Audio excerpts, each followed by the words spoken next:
Peter, would you mind? Thank you, read my mind. So good morning, good afternoon, and good evening to everyone joining us today. And welcome to the launch webinar for the INEE Gender Training Manual. We are so excited to share this new resource with you today. My name is Lauren Gerken, and I'm the INEE Gender Coordinator, and I will be your moderator for today. So before we get started, a few quick housekeeping announcements. So as a security precaution, your audio and video have been disabled. So the only people who can share their video are the speakers. Please feel free to post questions using the Q&A function at any time. We'll have a few minutes at the end of the webinar to answer any questions you may have. Closed captioning is available for this webinar. You can turn on the closed captioning by either clicking on the icon at the bottom of your screen or going to More and selecting closed captioning. This session is being recorded, and the recording and the slides will be available on the INEE website after the webinar. So we have a wonderful lineup for you today. In addition to myself, we'll be hearing from the co-chairs of the INEE Gender Task Team, Ellen Chigwanda and Sujata Bordoloi from UNGEI, as well as from Katie Moore, the consultant that developed the original content for the Gender Training Manual. I would like to give a huge thank you to the Gender Task Team, who really championed the development of this new resource and provided numerous rounds of review and technical support to make sure that the Gender Training Manual would be of sound quality and relevant in a range of contexts. If you're not familiar with the Gender Task Team, it's a member-led community of practitioners and academics with expertise in gender and education and emergencies who work together to raise awareness and visibility, strengthen capacity, develop practical resources, and advance action on gender-responsive EIE. They've supported the development of a number of critical resources, such as the INEE Guidance Note on Gender, the EIE Gen Kit, and the training materials that we'll be discussing today. So without further ado, I'm going to hand over to Ellen, who's going to take us through some of the foundational texts and the rationale for developing the training manual. Over to you, Ellen. Thank you so much, Lauren. Good morning, good afternoon, good evening, everyone, depending on which part of the world you are joining us from. So I'm going to give a little bit of a background on the INEE Guidance Note on Gender, and then introduce the conversation on the Gender Training Manual.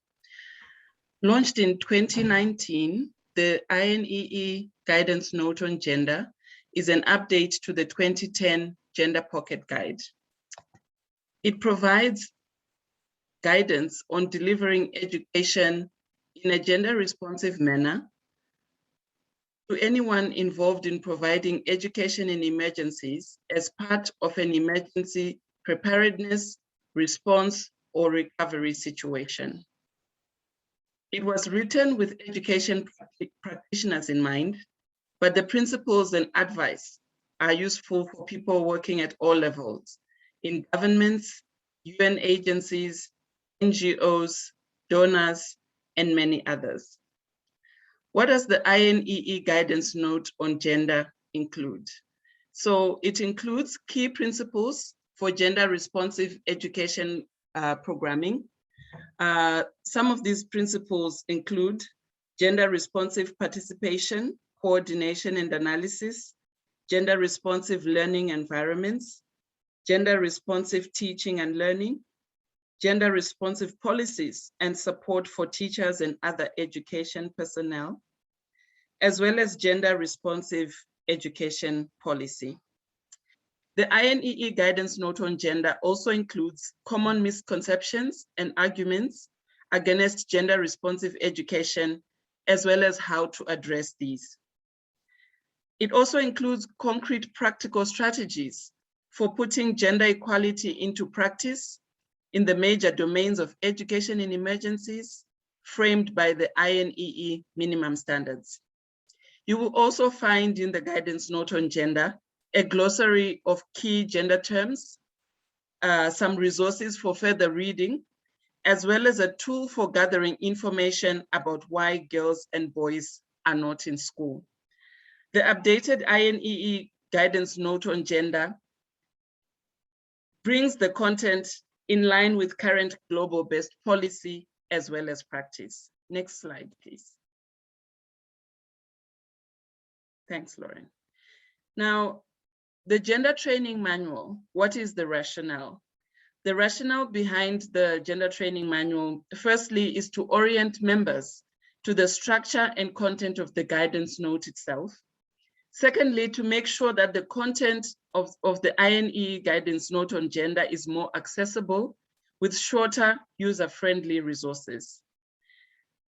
The rationale also includes the need to support practitioners to operationalize the gender-responsive EIE principles and strategies in the guidance note in their own context, so a level of contextualization.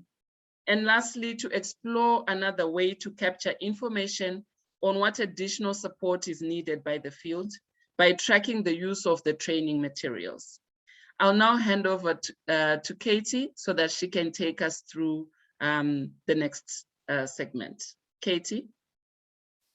Thank you so much, Ellen. So I'll go through what the objectives of this new resource, this training manual, are that are linked to the guidance note on gender.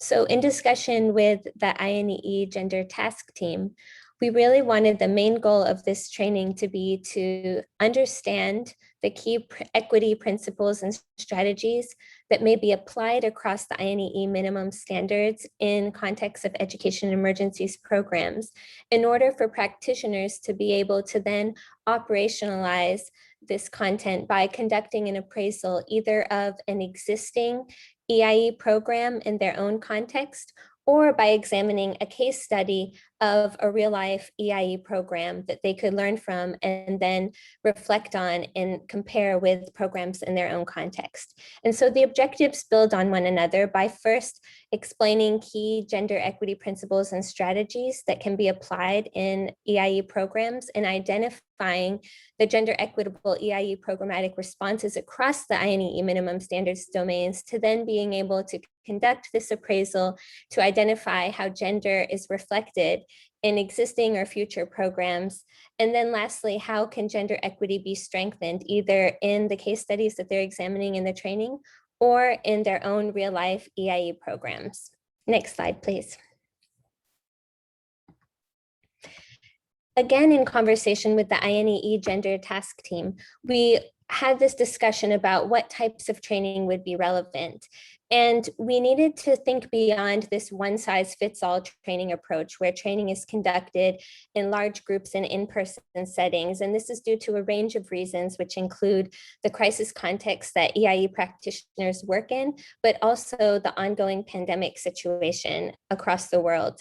And so due to some of these considerations, we decided that multiple types of training with flexible and adaptable training modalities would be the most useful. And so 3 types of training emerged: a rapid individual or team self-guided orientation, which could be conducted in about 2 hours, which would allow practitioners to kind of initiate exploring the content within the gender guidance note and how it can be applied in their context, to then a half-day or full course training, which could be conducted in person or remotely. And with the half-day and full course trainings, these could actually build on and use the rapid individual self-guided orientation as a first step if needed. And then the trainings could then go into either a half-day or full course remote or in-person option.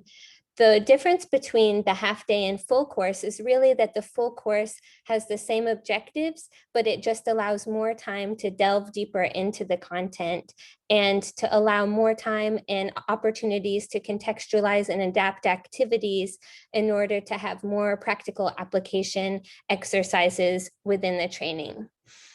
INEE also recommends that if remote trainings are selected for both the half-day or full course options, that these be broken up into smaller sessions of approximately 2 hours apiece.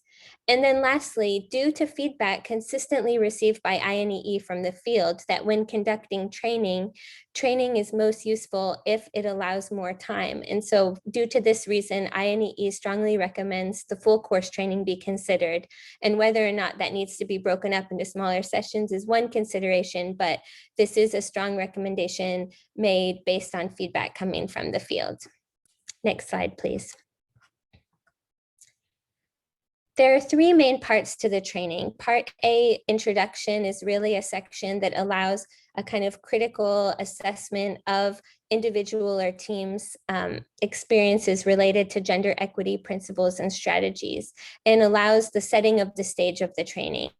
Then the next section, part B of the training, allows different activities for participants to explore gender and education emergencies, definitions, assumptions, and principles. And then the last part of the training is really the application piece. How do we take the key principles and definitions from part B of the training and apply it to real life EIE programs, either a case study example or a practitioner's program that's either in the design, implementation, or review phase. And the training across all three of these parts was really designed to be discussion oriented. So with the INEE Gender Task Team, we were considering what do participants know and want to learn about gender equity principles that can be applied in EIE contexts? And how can time be allocated for critical assumptions to be discussed? Because we've seen from past trainings that it's really this time for examining your own personal experiences and practices that make bringing some of the content from the guidance note to life.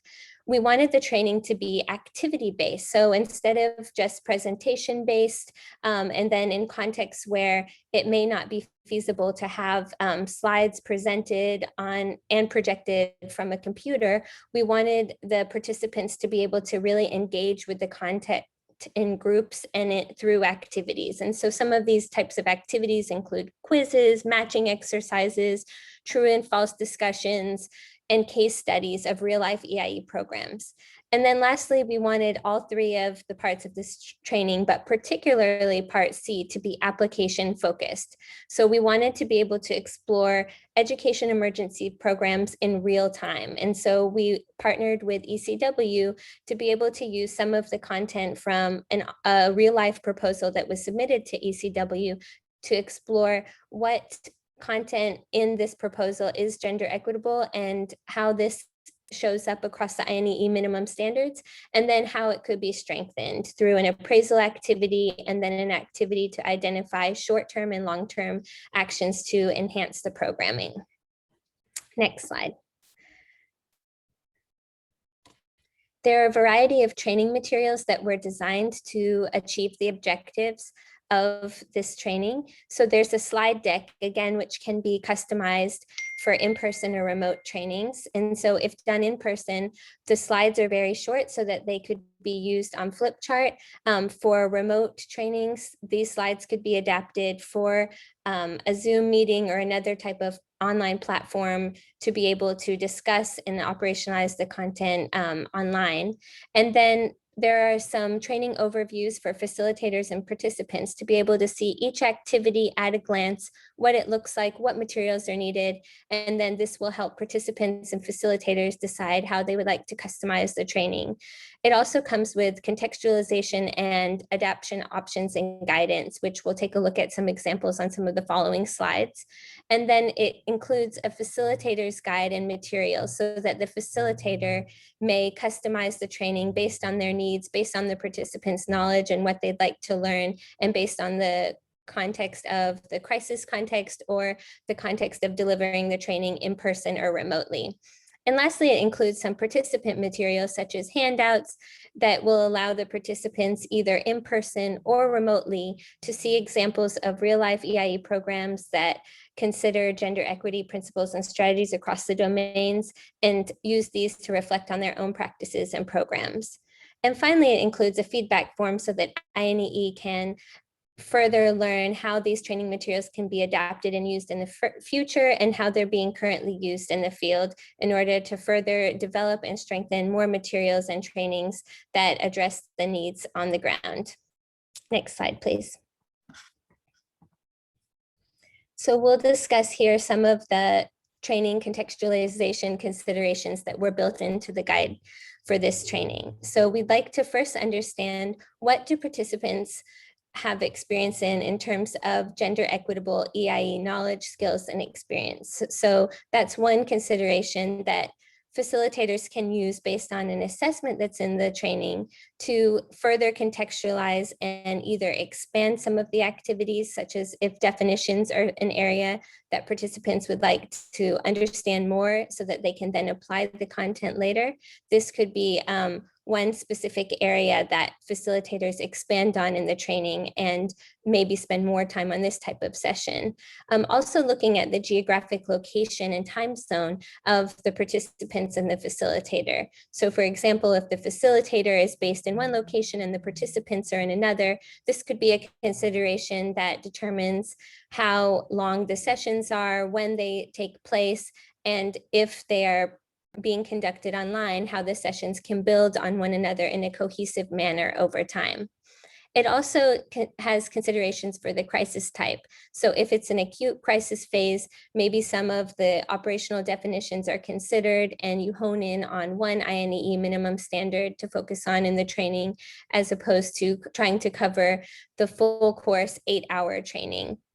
And lastly, there are some considerations for which program cycle phase a team is in. So if a team is designing a program, it may be an opportunity to take more time and conduct the full course training to really go in depth and understand how they can apply the principles from the guidance note across the INEE minimum standards that their program is addressing. If a program is coming to a close and it's at the end of the program cycle, it may be a time to look at some of the monitoring data and maybe have a half-day training to assess and reflect on what was conducted in the program, how it relates to the INEE minimum standards, and how they were gender equitable, and kind of take stock and use this as a stock-taking exercise for then going into designing a new program or a follow-on program.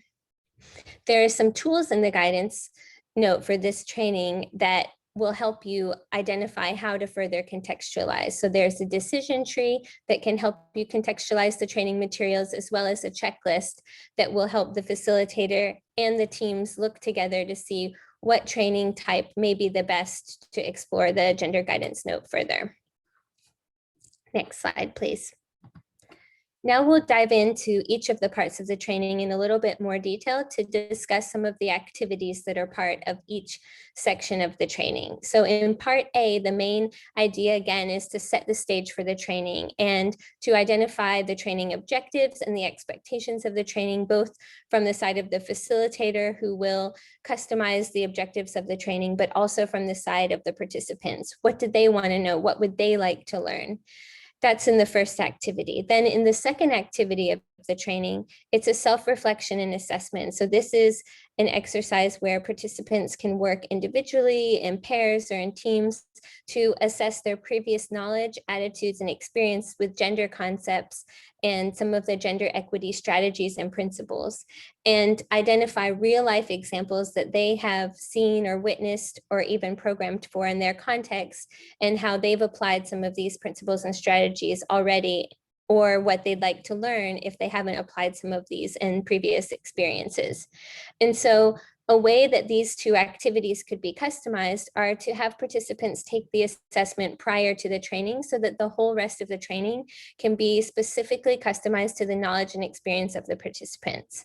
It could also be an opportunity to allow time during the training to discuss the assessment results, especially if you're doing the full course training. There may be time to discuss the results more in depth of the assessment and have participants share some of their experiences and their previous knowledge with one another to further identify what the group knows individually and collectively about how gender equity principles have been applied across the minimum standards in their context.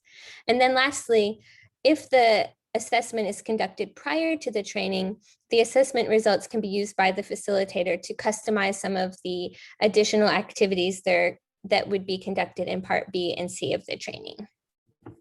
Next slide. Part B of the training, again, is really the part that helps participants identify some of the gender equity strategies and principles. And if they've never had experience in a training on the INEE minimum standards, one contextualization option is to allow for a deep dive on the INEE minimum standards, which are really the what, before going into how to program for gender equity in EIE, which is really the how that the gender guidance note covers. And so this section has one opportunity to kind of expand on existing knowledge on the INEE minimum standards. And so that's in activity 5. Prior to that, there are a couple activities to explore some of these gender concepts. And one is a true and false activity, and another is a matching definitions activity. And these can be done in pairs or small groups, depending on the size of the training. And in order to contextualize further, facilitators can decide from the results of the assessment if all of the definitions should be covered within the definitions matching exercise, or less definitions if participants are already very familiar. It can also be a time for the facilitator to decide if there are key principles or arguments that should be expanded on in the true or false activity. So one common argument from the gender guidance note is gender experts only talk about women and girls, and boys are just as disadvantaged. So what would happen in the training is participants would discuss if this is true or false, share their ideas and experiences, and then the facilitator would facilitate a dialogue around that. And so if this common argument is the main one that the facilitator thinks should be discussed in the training based on the results of the assessment, then the facilitator may spend more time on one common argument. Or if it's a full course orientation, the facilitator will walk the participants through all of the true and false statements that are part of the activity. So these are some examples of how the training may be customized based on the participants' knowledge and experiences, the time allocated, and the facilitator's real-time decision-making as the facilitator is facilitating the training. And then please go to the next slide. In part C of the training, this is really the most application-focused part of the training, where participants will examine case studies from real EIE programs to identify which minimum standards are predominant in the case studies and how they relate to best practices about gender equitable strategies or interventions within some of these real life examples. And so one is a Somali girls' education promotion project, and participants in either pairs or small groups would read a case study about this real life project, and then they would identify what is the INEE minimum standard most applicable to this particular case. And so within this case study, due to the gender equitable M&E approach that this case study features, the participants would likely identify that the INEE foundational standard of the analysis standards are the most predominant standards featured in this particular case example. So it would allow participants a time to read the case study, to identify the minimum standards, to discuss, and then to present back to plenary the case study that they were examining.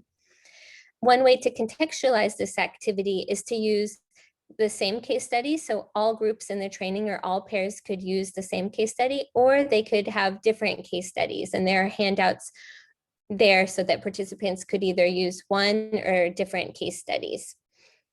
Then the last activities of the training are about how to understand real life examples of EIE programs and how gender equitable strategies have been applied by appraising these programs. And so participants could use this ECW South Sudan proposal, and they could use either the same part of the proposal or different parts of the proposal and appraise the proposal, either the M&E section or some of the background data and information. And then they could identify some short-term and long-term opportunities for strengthening the programs and decisions made in the proposal. Or participants could use some of their real-life documents. So they could focus on the results framework that they're designing or using in their program. And they could appraise that across the INEE minimum standards domain. And there's a tool, a template, that could be used to help them appraise their own document and then identify short and longer term opportunities for strengthening the INEE minimum standards. So I'll stop there and I will pass it back to Lauren, who will Thanks. describe another example activity. Thanks so much, Katie, for that very comprehensive overview. So to give you guys a sense of what some of these activities might look like in practice, we're going to do a quick demo of part of activity 4, which Katie described, where participants are given common arguments about gender responsive education, and they have to decide whether statements are true or false. So in an in-person training, you could do this through a stand and deliver, hands up, hands down, or having participants put their answers in a hat. But we've adapted it for an online audience, so we're going to use the chat and then a Jamboard. So as you can see, the argument we're going to be evaluating today is it's too difficult to consider the needs of different learners in emergencies. Everyone is equally vulnerable and marginalized in an emergency. So I'm going to give you about 30 seconds to type your answer. So type true or false in the chat. 30 seconds starts now.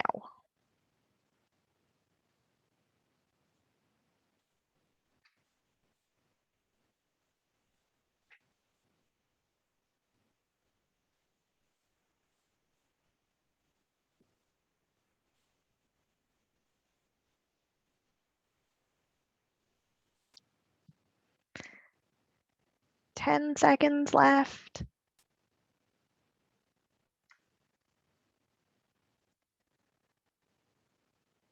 All right. So I see a bit of a mix of answers, but it seems like there are more falses than there are trues, which is correct. So this statement is false. While everyone may be vulnerable in some ways, girls or boys or gender nonconforming people may be more disadvantaged or disadvantaged in different ways, depending on the context. They're likely to face different risks and different challenges, have different experiences of accessing education, participating in classrooms and learning activities, and progressing through the education system. So now that we have a bit of an idea of how different genders may experience different challenges or barriers during a crisis, let's dive into what some of those barriers or challenges are. So in an in-person training, we might do a think, pair, share, or have small group discussions.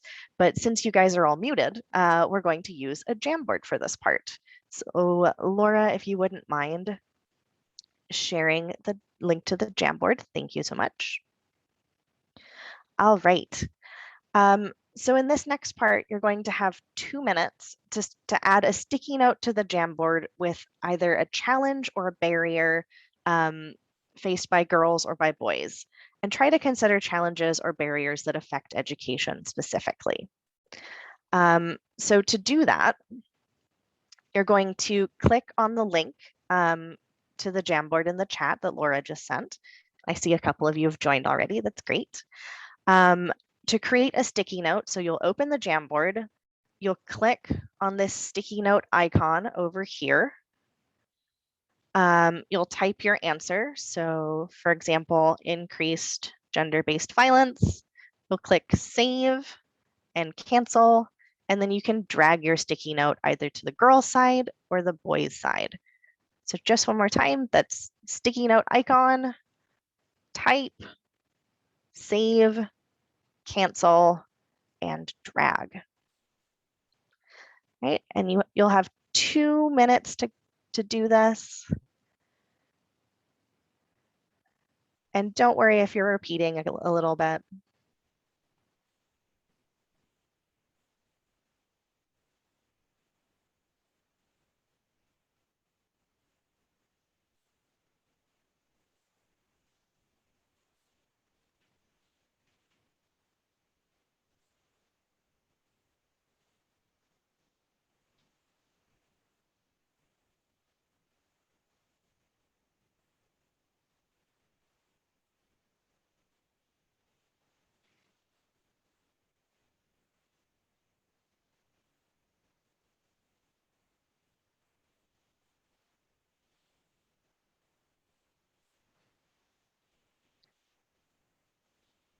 Seeing lots of really good examples here. You have 1 minute remaining.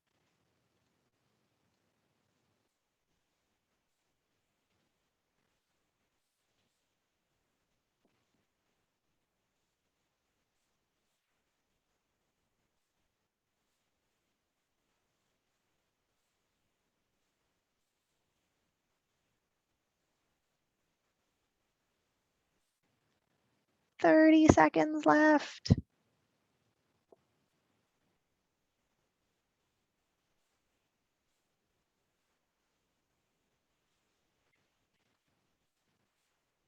Ten seconds.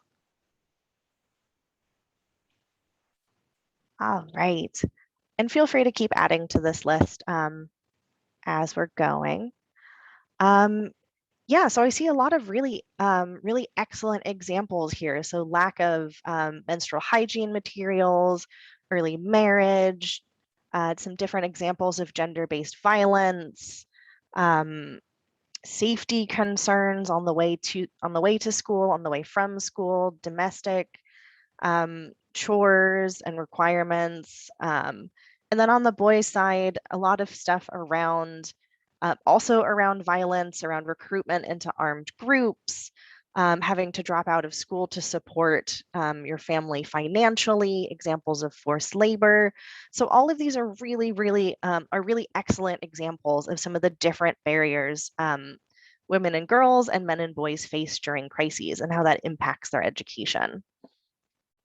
So as you can see, considering all of these different factors, considering the different challenges and barriers faced by women and girls, men and boys, and I know we've missed out gender nonconforming people in this example, but considering these different challenges throughout program design, implementation, and evaluation is going to make programming a lot more effective and make sure that you're meeting the specific needs of all participants rather than applying a one-size-fits-all type of programming.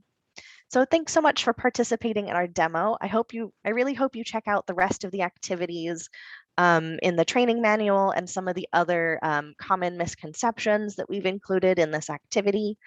I'm going to hand back over to Sujata, who is going to share some linkages to other resources and ways to use the training.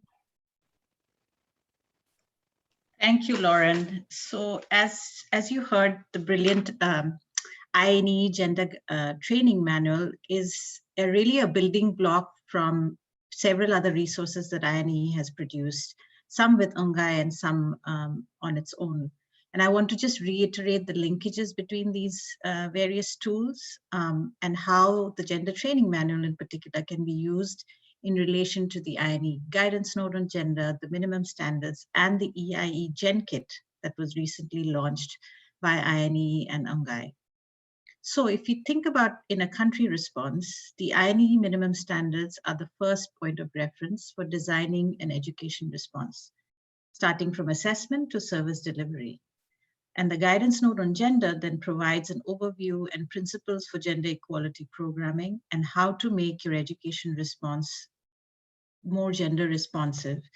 For example, when you assess the needs, when you coordinate with other sectors, when you establish learning spaces, when you establish gender responsive protection services, or when you deliver training of teachers and other support personnel and how to make that gender responsive. And lastly, also around establishing transitional education plans and policies that respond to gendered barriers beyond the response and recovery phase. So that in a nutshell is the INEE minimum standards used in relation to the guidance note. Now, the gender training manual that we have presented today is a practical guide for education emergencies personnel to orient themselves and other staff, frontline responders on how to have a gendered lens and apply gender analysis when they're going out to the field to establish EIE programs. So the training is meant to support staff to operationalize the guidance note on gender. Now, what about the EIE Gen Kit that was produced, I believe launched in April of this year? As the name suggests, it's a repository of tools that you can use to implement gender responsive EIE programming. The EIE Gen Kit has been piloted in Uganda and South Sudan, and we will be using the feedback from the pilot to revise the tool further. The toolkit is really the how-to in all of this. So to give you an example, how the Gen Kit can be used alongside the training manual. If you're working in a field office and you need to understand how to apply gender analysis during your assessment of education needs, for example, the gender training would have given you the background and the practical tips.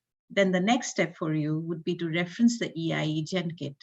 And for information on assessment, for example, you would go to Chapter 2 on needs assessment and analysis.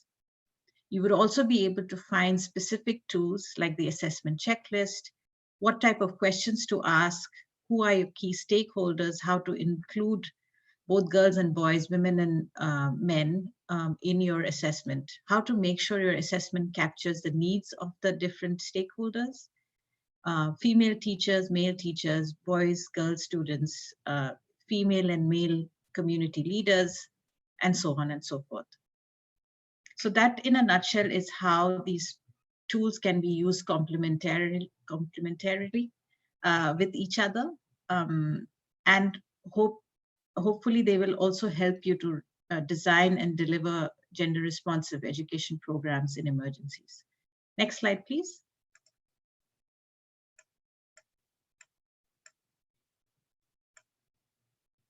So the way to use this training is, as has been said before, to orient new staff as a refresher course on gender responsive EIE for existing staff, introducing it to other staff in other sectors on how to think about gender in their own sectoral programs.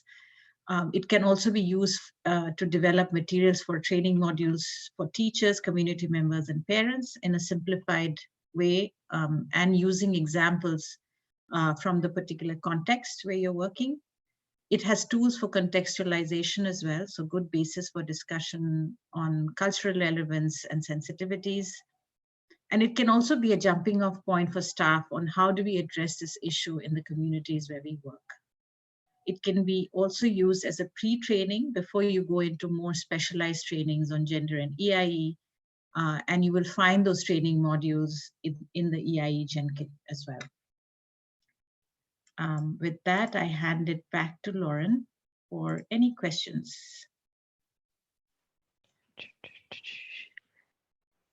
Thanks so much. So before we move into questions, we've provided a couple, Sujata has provided a couple of examples of how you can use these training materials. We'd love to hear how you might be able to use these training materials in your work.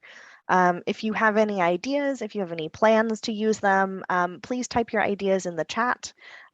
We'd love to add some additional ways of using them or some additional examples to how we've conceived of these resources. And then last but not least, we'd like to share just a quick note on next steps. So the training materials are currently only available in English, unfortunately, but they are being translated into all INEE languages. So in addition to English, Arabic, French, Spanish, and Portuguese. Please feel free to reach out to us at gender@inee.org or at girlseducation@inee.org if you have any questions about using the materials, about adapting the materials, or if you're interested in providing feedback on the training materials. There is a live feedback form on the Gender Training Manual webpage. If you're interested in translating the materials into any additional languages, sharing how you've adapted them, or sharing other initiatives that we can link this training to, we would absolutely love to hear from you. So I'm going to stop sharing my screen now, and we're going to move into some Q&A. And then speakers, if you wouldn't mind coming back on video.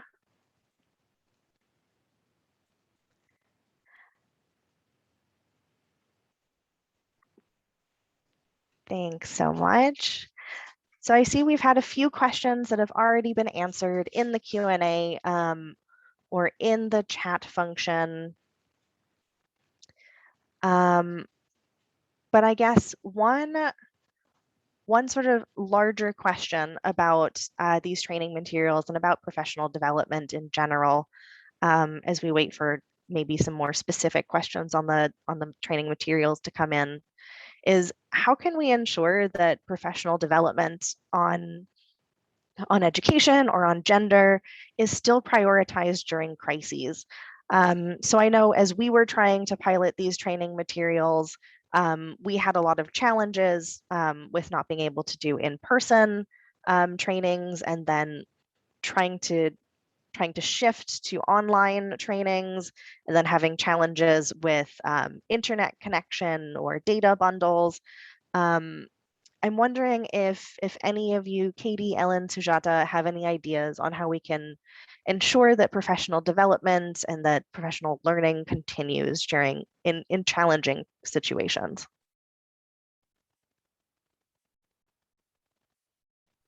Thanks so much for the question, Lauren.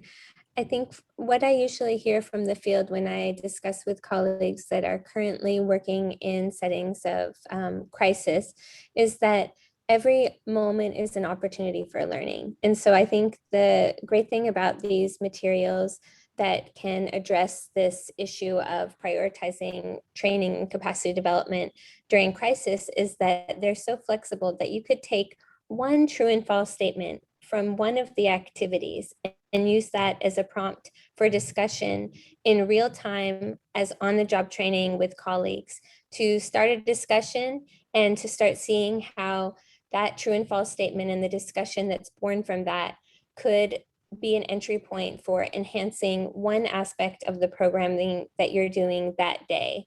And so I think discussing with colleagues, there have been a lot of times during the pandemic when prioritizing these larger in-person trainings has become really challenging, and even doing remote trainings for longer periods of time, even a 2-hour time block just isn't possible. And so I think it's identifying ways that you can take one small piece and using that as a starting point in real time that day and not waiting for a longer term opportunity.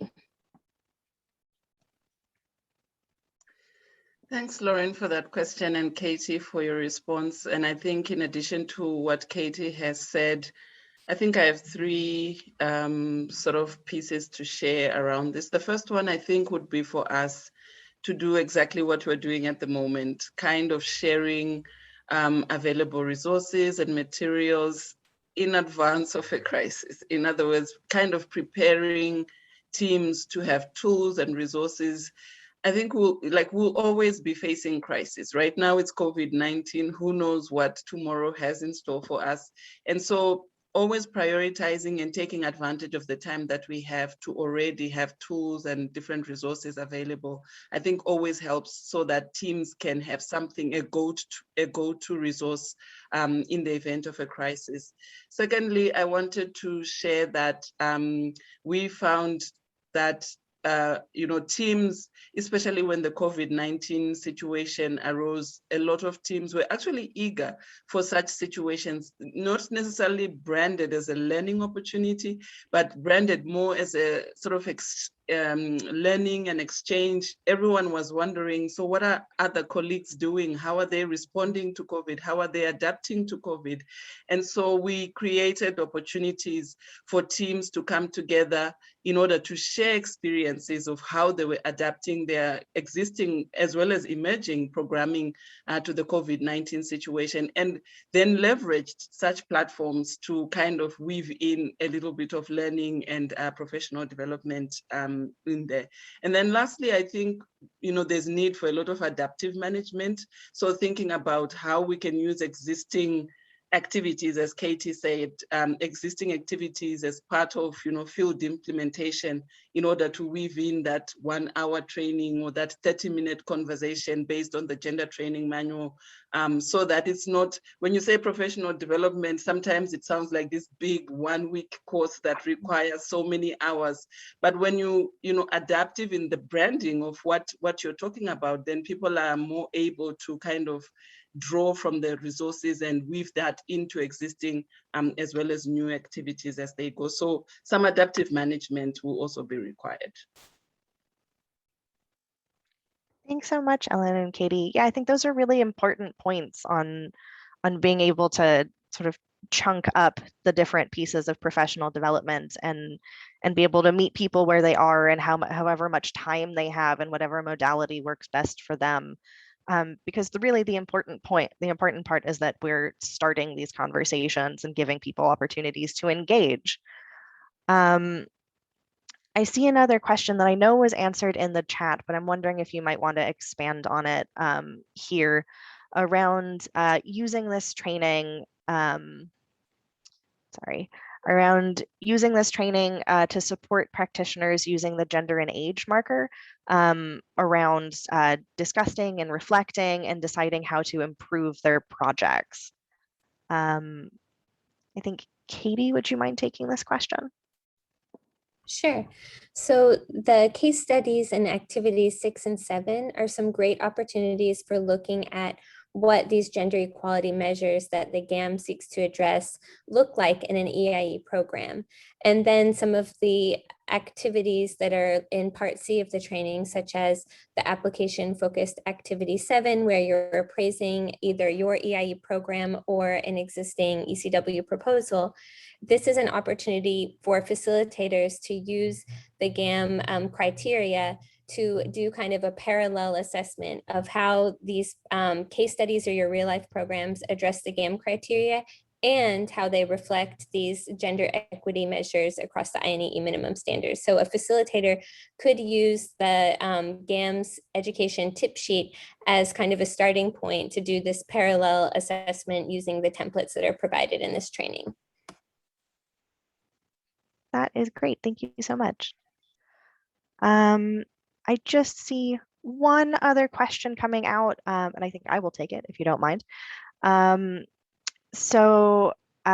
Yes, if you are adapting or using the training materials, please do reach out to us for any questions or clarifications.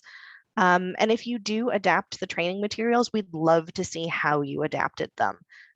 We've already seen a few really creative examples of how they've been adapted to work with large groups or smaller groups, to be more interactive in some contexts, to work in online environments and with different levels of understanding of different kinds of technologies.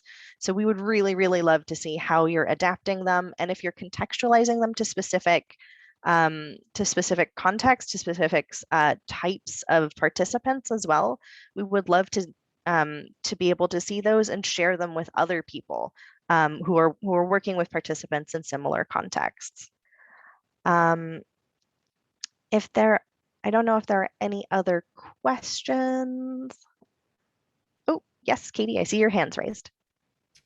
Thanks. And to build on what you were saying, Lauren, if participants are using these materials and adapting them, and then they are able to reach out either with questions or just to share that they've used and adapted them, this would be a great opportunity to have a follow-on kind of global conversation about how the materials are used, what challenges were faced, what opportunities they allowed for, and then to see what kind of further capacity needs could be addressed either with the existing materials or with forthcoming materials. So it'd be really amazing to hear if and how these materials are adapted and used on the job and in trainings, either in person, remote, etc.